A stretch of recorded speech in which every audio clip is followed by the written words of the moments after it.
love it when Tom Cruise loses, and I will not expand upon that. This is We Have Concerns. Hi, Jeff Cannata. Hi, Anthony Carboni. Hello, concerned citizens. Anthony, I want to talk a little bit about death. Yeah, sure. I always want to talk about death. I know you usually don't want to talk about death, and so this is true. Exciting for me. It's true. What a fun week. What a little present for me. How quickly do you think you're going to decompose? Well, remember the willing, microplastics. Yeah. Oh, I forgot. I have preservatives ingested in already. Yeah. You're mummifying yourself as you go. I'm packed in styrofoam already. You're like one of those monks that starts eating the tree sap or whatever, so they can mummify you easily. Well, interestingly, that's not too far from what we're talking about. I'm anxious to talk about this because it's not about my death or anybody I know. This is okay, but you are going to die. You will die. Yeah, sooner than you think. I am dying. As we speak. Every day. Yeah. This is about folks that died in the 17th century in Milan. This is a wild article that totally captured my imagination. Do we know any of them? I mean, they might be related to us, you and me. That's true. Certainly possible. It's not outside the possibility that these are our ancestors or distant relatives. This is an article written by Andrew Curry in Science on Science. It was posted in our Discord by our friend Cahoots, Jeff Engelstein. Thank you, Jeff. So easy. It's so fun. Great community. This is an article all about a hospital that the Duke of Milan established in 1456. Okay. It is called the Ospedale Maggiore, but which was kind of nicknamed Cagrande, which means big factory. The reason it was called the big... You don't want that. You don't want that.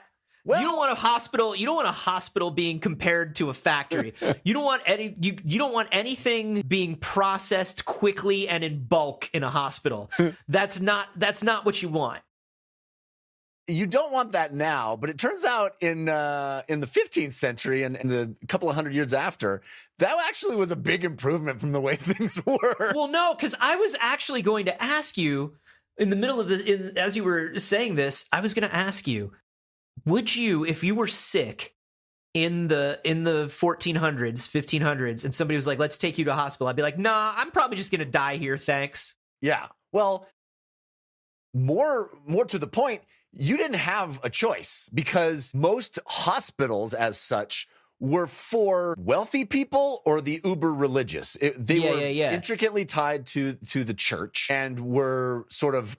Yeah, but if I was born in the 1400s, I imagine that I'd be very wealthy and Christian. Yeah, one hopes, right? One hopes that you'd be things are real bad. I'm already a white guy, so I've got that going for me.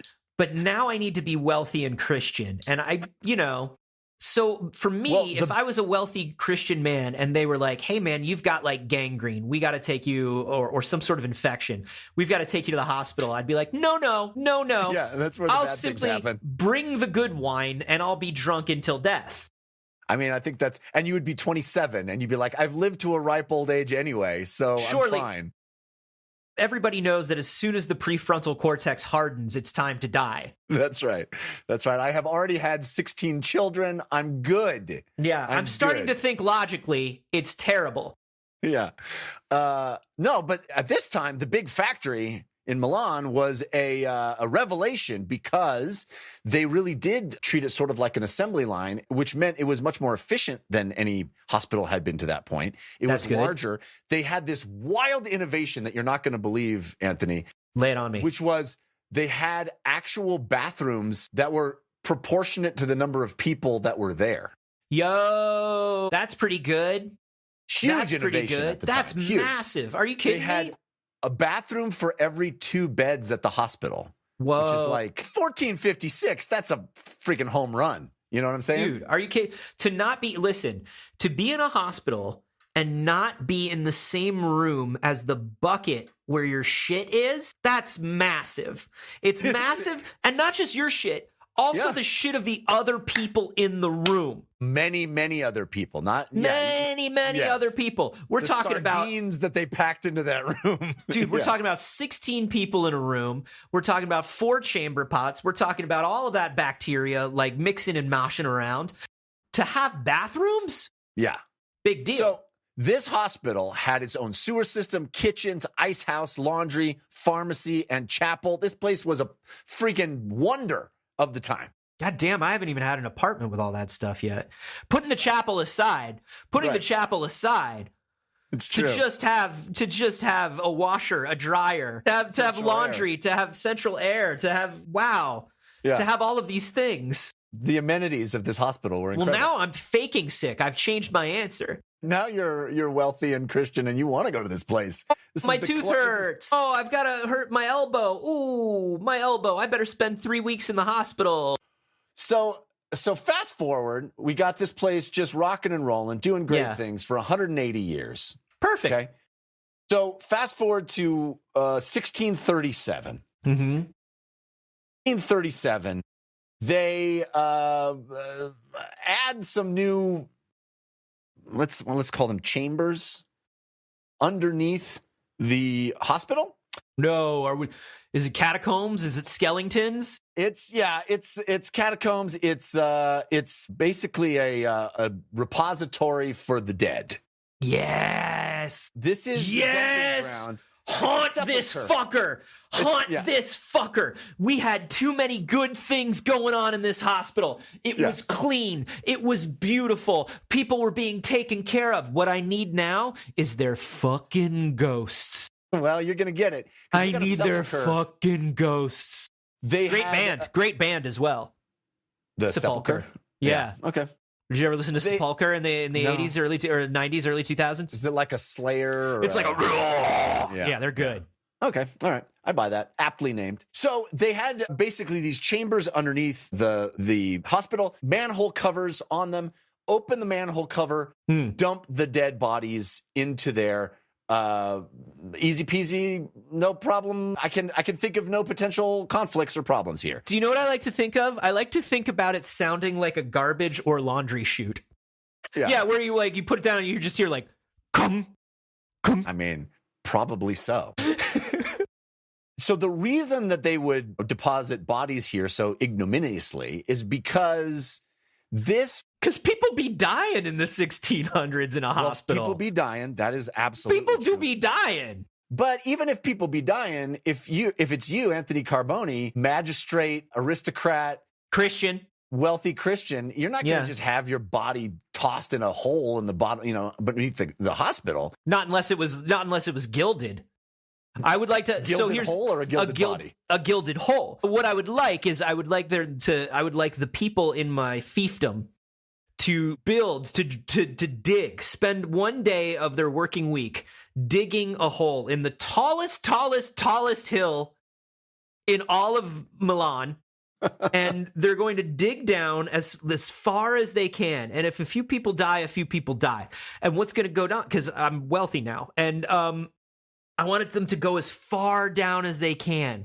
And I want to cover the sides of the hole with gold. Okay. A gold water slide is what you're making? Is that what we're talking about here? It's just a hole. So it's not, but right. I mean, I make ping pong off of the sides of it like we're talking about. Pachenko action. Yeah, like we're talking about the laundry chute physics of it all. But what I want is when I die, and you can gild me after I die too, and maybe you should. So when you ask gilded body, gilded hole, perhaps both. And what I want is I want them to drop me into this hole. And I want, because so many people have dug for one day of their life, their entire lives, I'm hoping that the hole is so deep that I fall for like a good amount of time. I'm not saying I want to hit terminal velocity, but I am saying I'd like it to be like, gong, gong, gong. And then people start walking away, but then they turn around because they hear like it's still happening. It's over, but it's not yet done. Correct. But a dirty hospital hole that the rest of the people get thrown into, absolutely not. Well, that's too short a hole. Well, the reason that this is the way it was, and then I gotta land on another body. Yeah, you're gonna land on a pile. No, that hole's just for me. That's like in that manga that I love so much. Single use hole. That manga, this hole's just for me. Yeah, have you not seen that? I have not seen that. Oh, I'm going to send it to you, dude. You're going to freak out. You're going to have nightmares. You're going to hate it. Okay, that sounds great. Something to look forward to. Anyway, so the reason this is the case is because this was the first, they think, the first or among the first secular hospitals to ever be. Whoa! Basically, it was a hospital for the poor. It was a hospital for folks that couldn't afford it. Wait. So the factory started as a hospital like any other hospital, but then when it got to the 1600s, it was an urgent care. Well, it was actually, anybody could come in. The Duke actually established this as a way to care for the city's poor and sick. So it was both from the start.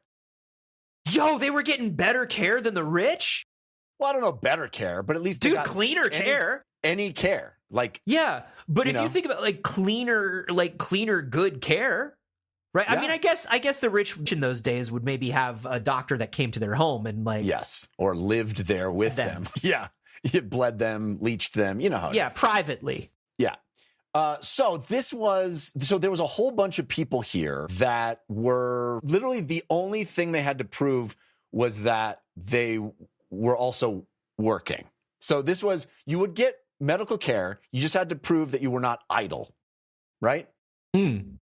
So there you go. Because that's the devil's work. Idle hands. The devil's work. Yeah. If you're not trying, we'll let you die. But if you ain't trying, you're dying. Man, that was the motto. Ain't trying, you're dying is what they'd say.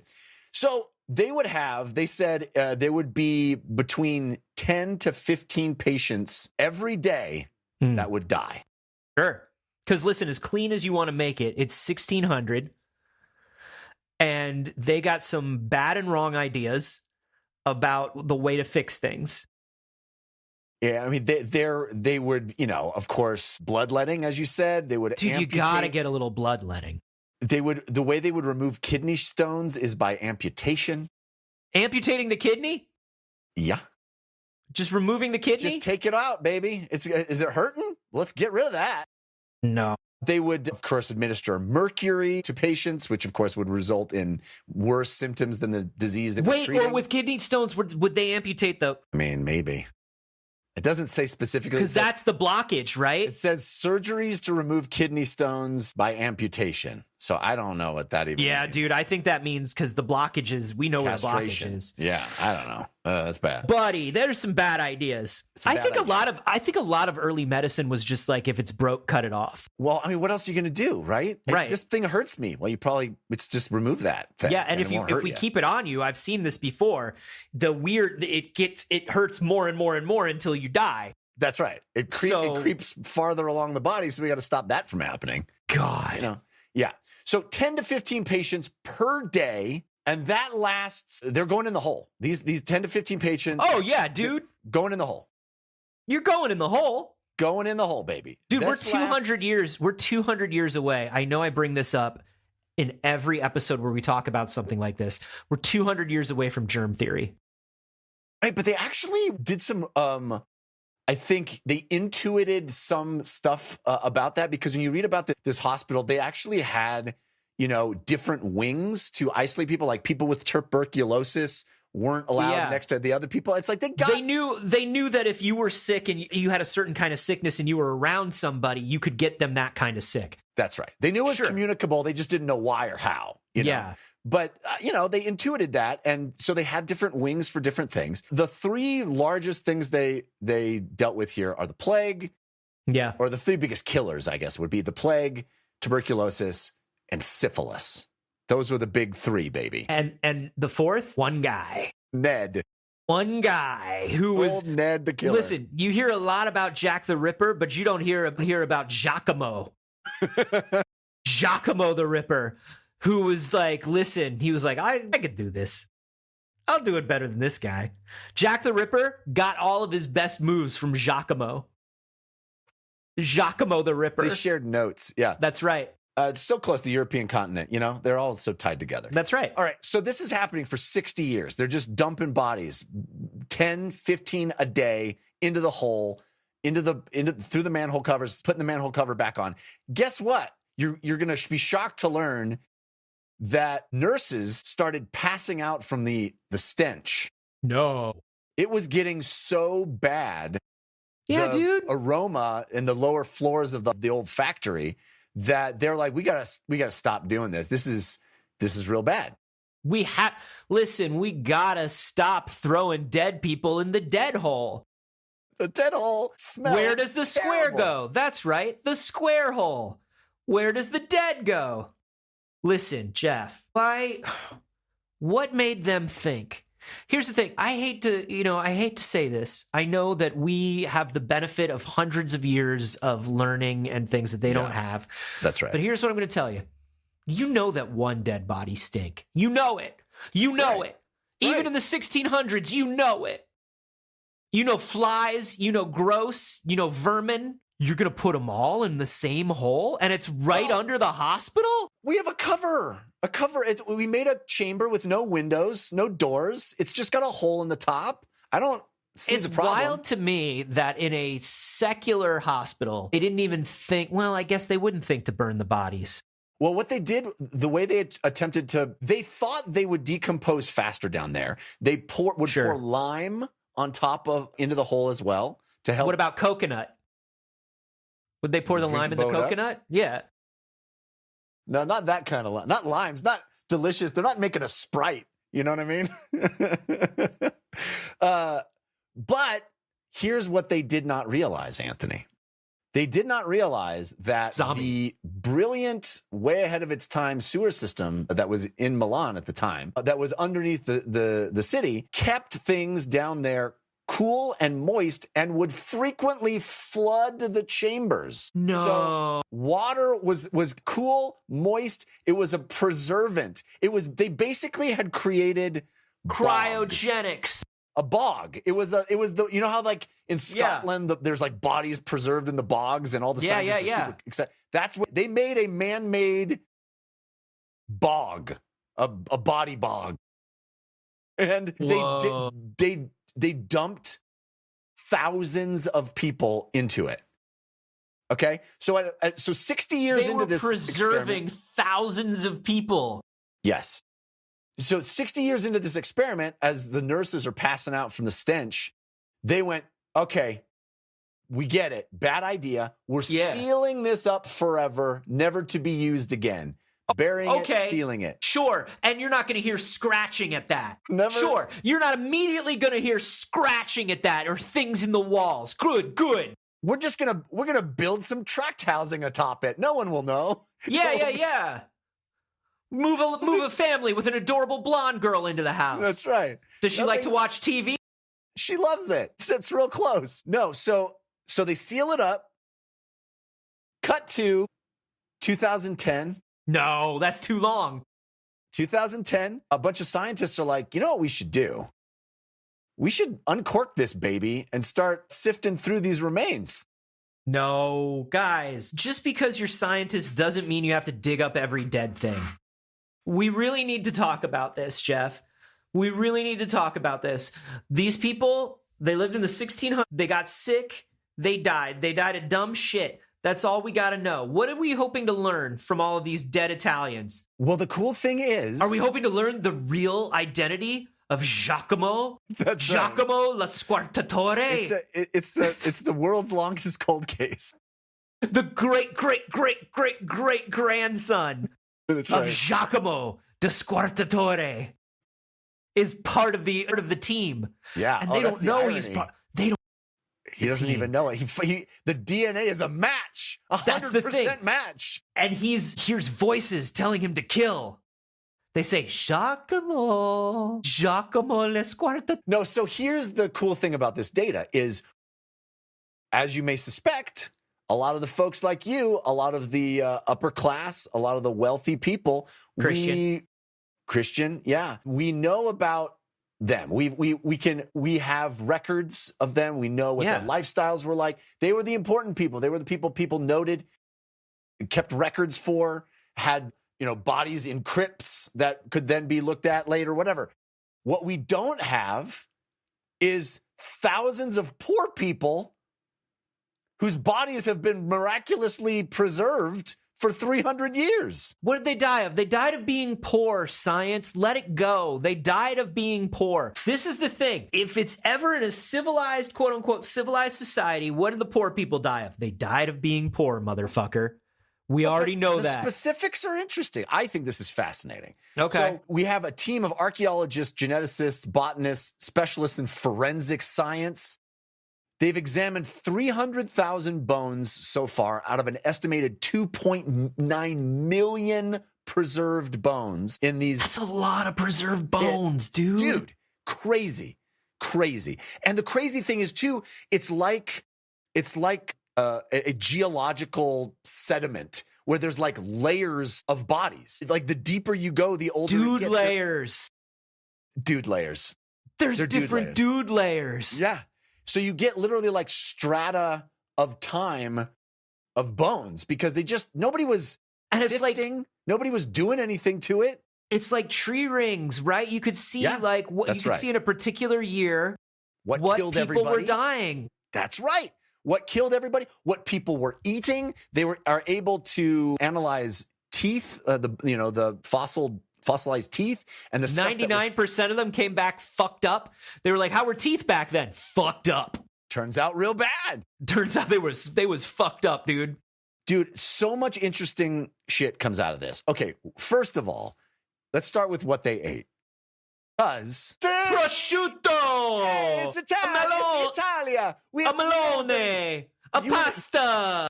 You know what would you imagine they were eating in Milan in 1647? Guess what? They were eating a Milanese. I wish. Turns out, guess what there's zero evidence of? Pasta.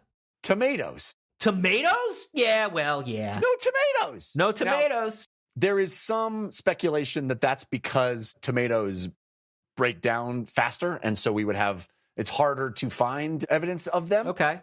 But we should be able to see some evidence of tomatoes. So they think that, we have 300,000 out of 2.9 million bones. So there may, deeper we may get to some tomatoes. But there should be a little tomato. Okay. Guess what else there's almost none of? Potatoes. Everybody thought potatoes were rampant at that time. Really? In the world.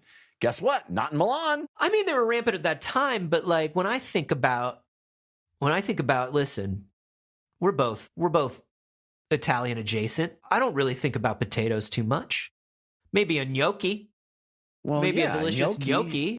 I think, but you're also not living in the 17th century, where potatoes were taking the world by storm. Listen, potatoes were the cool new thing because you can't stop them from growing. Once they're hardy. Unless you're Ireland, then you can stop the potatoes from growing real bad. Then that gets real fucked up. So, but they would have expected potatoes. They would have expected potatoes. Yes. It turns out. What about a Parmigiana? There's no cheese. It's really depressing that the Italians weren't living what we would expect. So basically, what about a tiny cup of espresso? What about a little tiny gelato? A little bit of spice of life. What about a little bit of biscotti? Huh? You sit outside in the cafe. You talk. You drink a little espresso. No espresso. They basically found wheat, barley, sorghum, rice, millet, and other crops. Yeah, man. Grains. We're hardy grains people. That's right. Hardy grains people. They did not find corn. Sure, fuck a corn. Well, Milan became known as the polentoni, the polenta eaters. They thought they love corn. No, wait. When did the corn start? I don't know, but not then. At least not with the poor. The poor people weren't eating corn at this time. Corn doesn't sound like something a poor person could eat back then. I agree with that. I feel like now that's the case, right? When you say corn's everywhere, but when you say corn and tomatoes, I'm thinking like good luck, buddy. Is what I'm thinking. I'm thinking anything that's fresh fruits and vegetables, I'm thinking are harder because, it depends on the crops. It depends on if they're rotting. It depends on how much the wealthy want. Whereas with something like a grain staple, they last forever. Yeah. They also found a really depressing thing, which is many of the people in the crypt had spores from what they call horsetails, which is this rush-like plant. It's basically grass.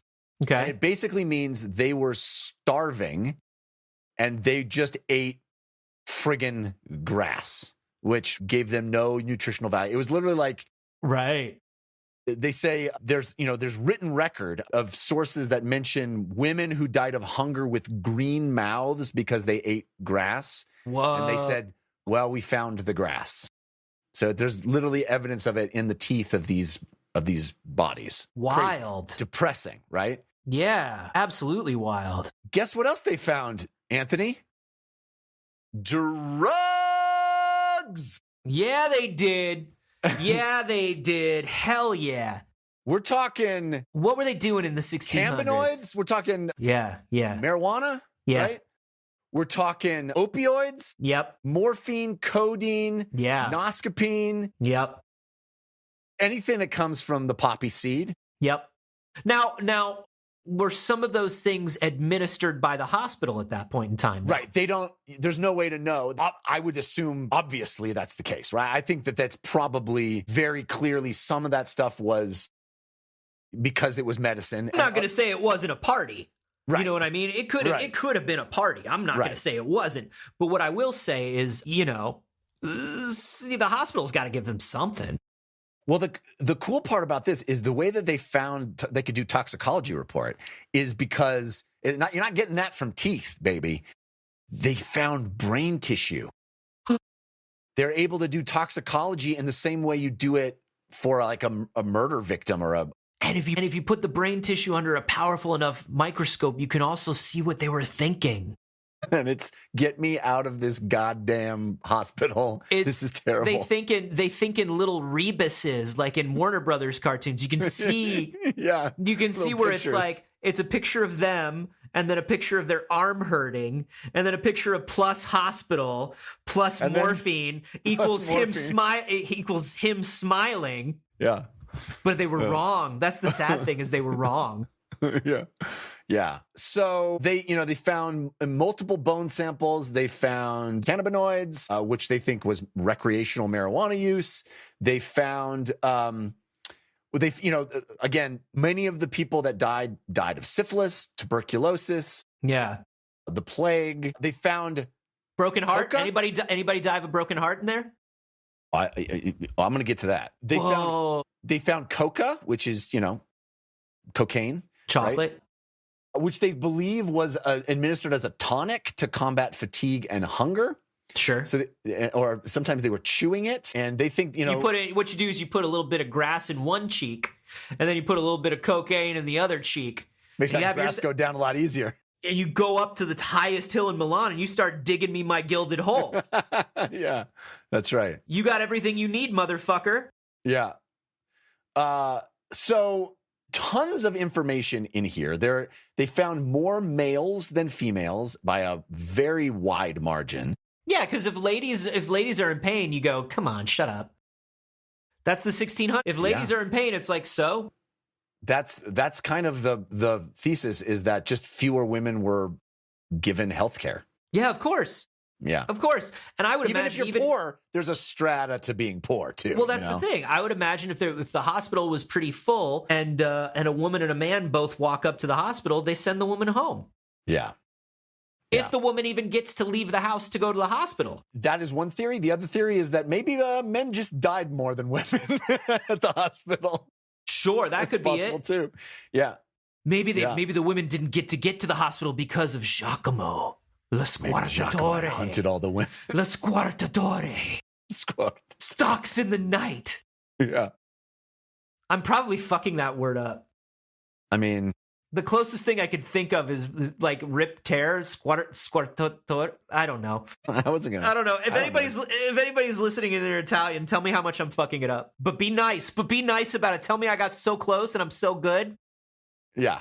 Amazing. Your Italian heritage is coming through. So they found a number of like saw marks on bones, cranial skulls that had been removed. Yeah, dude, crack them open, bro. Crack them open. That they, there were lots of surgeries being performed here. They thought that this was probably a place where a lot of physicians were being trained because it's like you can mess up on the pores. See From Hell? Yeah, exactly. It's a lot like From Hell. Exactly. But I want to know what things in the 1600s in Italy, in Milan specifically, were considered brain problems. I want to know what was considered, we got to slice open the brain because it's brain problems. Right. It's a good question. It's a very good question. Here's the craziest part. Well, not the craziest part. We're going to get to the craziest part. This is a crazy part. One of the things they did not find, which they expected to find, because if you think back, if you're thinking about life in the 1650s, the 1670s in Milan, as a poor person, as a working class serf, what do you imagine? I imagine every video game I've ever played that takes place in the medieval era. Every the stocking hats. They didn't find a single one of those weird, like, sock-looking hats down there. Well, that is interesting. That another thing they didn't find is jewelry. No, dude.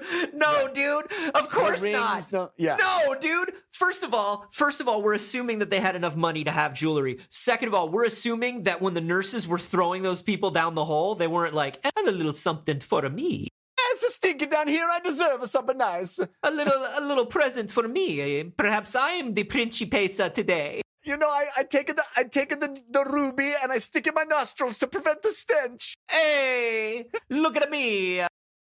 I can't smell anything because of the rubies. Yeah, absolutely the case. They didn't have any clothing. They were usually just thrown down there in shrouds. Although they did find one dude that had 5 gold coins, and they think he swallowed them to smuggle them. They think he swallowed. They're not going to take coins. my gold coins. That's right. I'm going to keep shitting them out and re-eating them. Hey, buddy, you're making it worse. Yeah. I don't know how to explain this to you. I'm from 400 years in the future. You're making it worse. I don't know how he died, but he had gold in his colon. So yeah, I mean, that certainly didn't help. It didn't help. What we can say is it did not help. Anyway, so back to the thing they did not find, which I think was shocking, which is what I would expect out of that time period. They didn't find very, very little signs of violent death, signs of violent scars or like broken bones. You feel like, you know, you're living in the medieval times. Everybody's constantly getting into sword battles and axe battles and a lot of axe battles, right? A lot of swinging from chandeliers and whatnot. This is what I would expect. Or you cut the chandelier down, and then you ride the string up. And it crashes 3 of your enemies right on their heads. That's right. You would expect to see some, evidence of those bone breakages and things like that. They did not find evidence of a lot of violent trauma. Do we think that if you broke a bone, if you're somebody who works on a farm, works in agriculture, or lives at home, whatever it is, do we think that people broke a bone and just like either set it themselves or let it be broken at that time? Like, was that a thing that people went to the hospital for? Well, even so, if they then later died, you would see evidence of that. And that right. they're discovering a shocking lack of just violent lifestyle. Well, because I'm also imagining if you have a violent lifestyle, you don't make it to the hospital. Like that's my thing is like maybe you break your bone and you try to splint it, but it's like, hey man, that doesn't really work, and then you die. Certainly a possibility. There's a time period where there's literally a line of bodies in the layers of sediment of bones upon which they just start getting infant and young kids, where it's like, the hospital started treating kids at that time period. Okay. Wild stuff to infer. Because I would imagine that what was the survival rate for a child back then? I think we did a story about this back in the day, and it was like 1 out of 5 or 1 out of 10 made it to adulthood or something. Right. Yes. Yeah. So kids are dying, but they're just not getting, being taken to the hospital until a certain point at which this hospital starts taking kids. Okay. So here comes the what I think is the wildest part. When they were first unearthing all of this material, they found a bunch of soil. They were like, a lot of the bones were packed in soil. So they assumed that what had happened is that these people had been perhaps buried someplace else and then dug back up and brought over here and dumped here, which didn't make much sense, but they couldn't figure out why else there would be soil in this, this brick sealed sepulcher, this crypt. There's no way that soil would get in there otherwise. Yeah. So they dig up the soil, they bring it into the lab, they put it under the microscope, and what they see is literally no kind of soil that anyone has ever observed before. I was going to say, is this composted human only?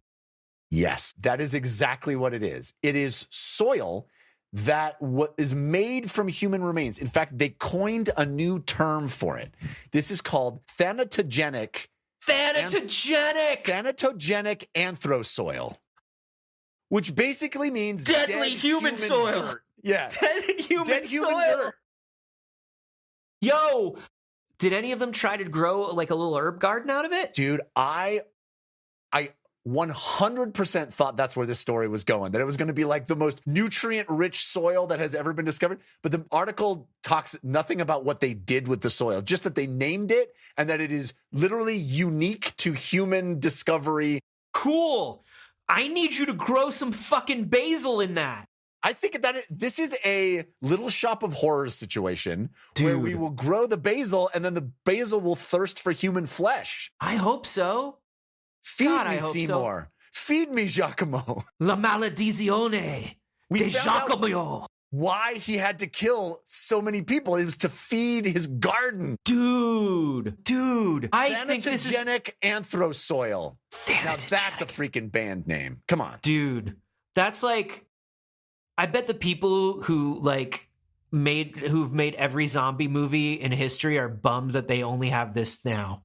Yeah, they only have this term now. Yeah. Like, if you were gonna do like a remake of Stephen King's Pet Sematary, like that's what it would be, right? It would be thanatogenic anthrosoil. Hell like yeah. some scientist would look at it and be like, it's thanatogenic anthrosoil. That's why right. the pets keep coming back. All you have to do to make it is pour thousands of people into a confined space that gets flooded every so often and keep them there for 300 years. Now, Jeff. Boom, boom, boom. Now you got the most beautiful soil we've ever experienced. You're thinking too small and slow here.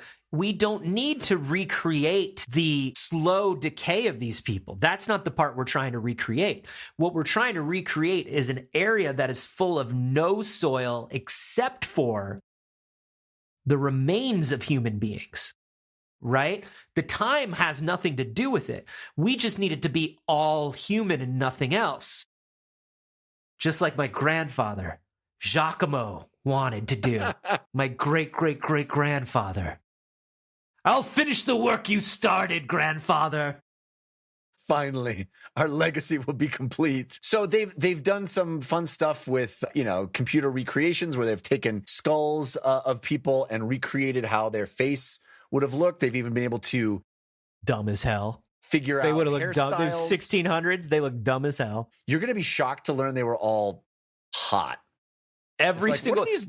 What are these scientists doing, dude? If you're on an all millet diet, if you're on an all grass and millet diet, you're hot as hell, is what they found out. They used hot Milanese ladies. It's all ladies in the pictures in the article. They call it the thanatogenic diet,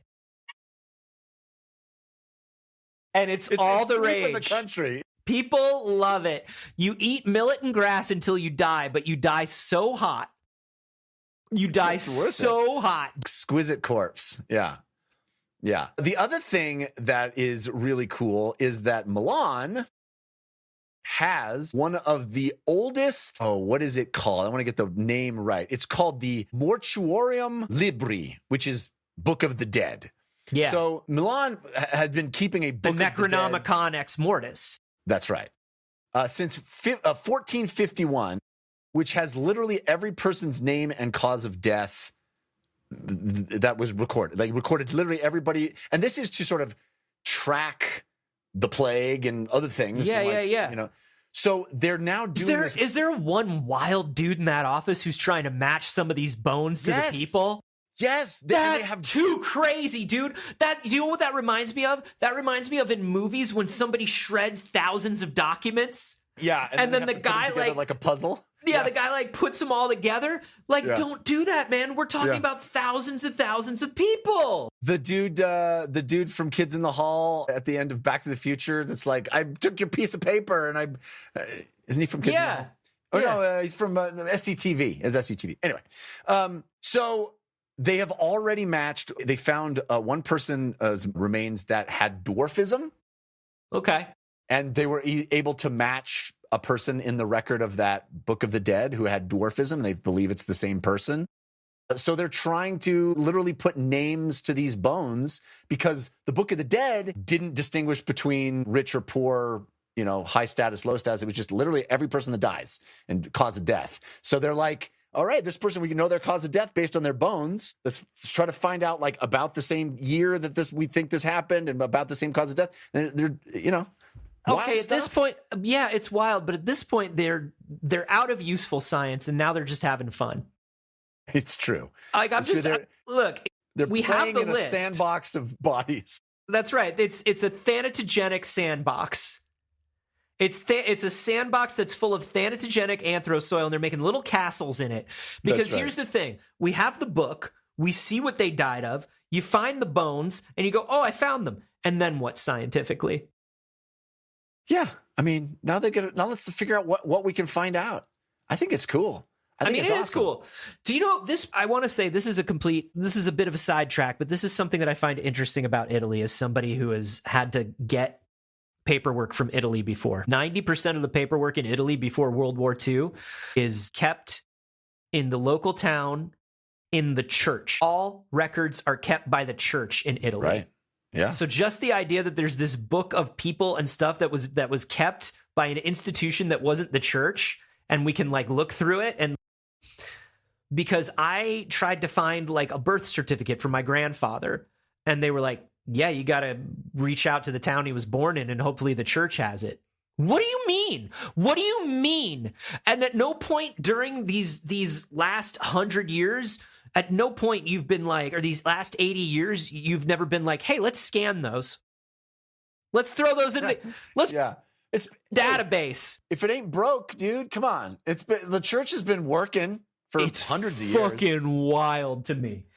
I guess if you're looking at what to do with these records, is like you find the person, you find the bones, and then you can figure out like, okay, they called it death by this.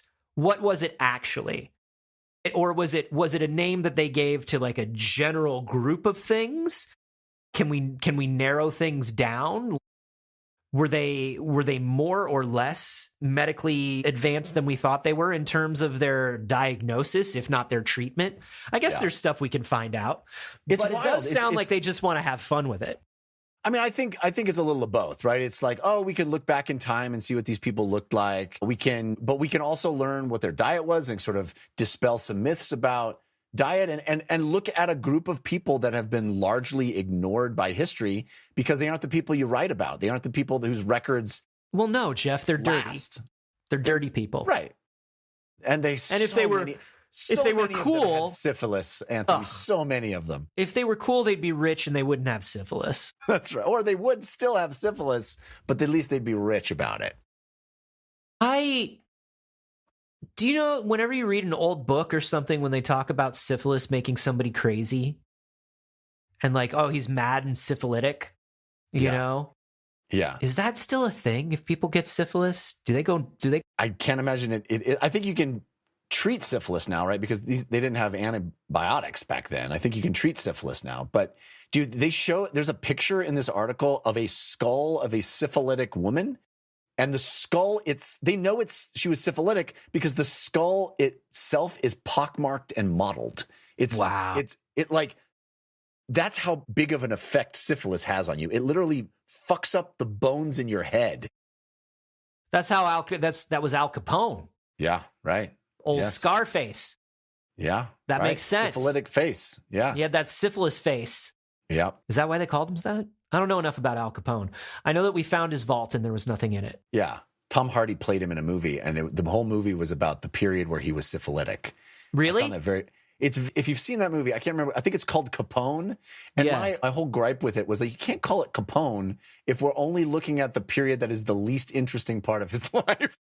Yeah, because like, okay, well, I mean, now my number one question is, what was the voice that Hardy did? I love a good Hardy It's very voice. weird.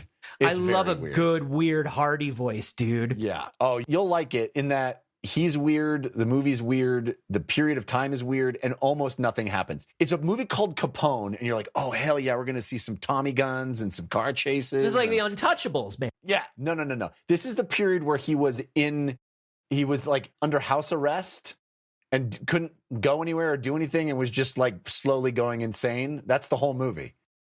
And you're like, well, I understand why Tom Hardy wanted to do this, but I don't understand why I wanted to see it. Yeah, that's kind of neat. I guess that's kind of a neat idea. It's kind of a neat idea if it's part of a mini series. You know what I mean? If it's like we got a couple episodes where he was all like, "Man, see, I'm gonna." Right. That's just me doing the actor that played gangsters in the 40s. I forget his name, but it's like, "Man, see, we're gonna get you, see," and then James like Cagney. Yeah, Cagney, and he was married to Lacey. That's right. That's right. Hey, so now that they found all these bones and they're studying them, what do they have any further steps? Any things that they want to do with these bones from here on out? I mean, they got a lot more bones.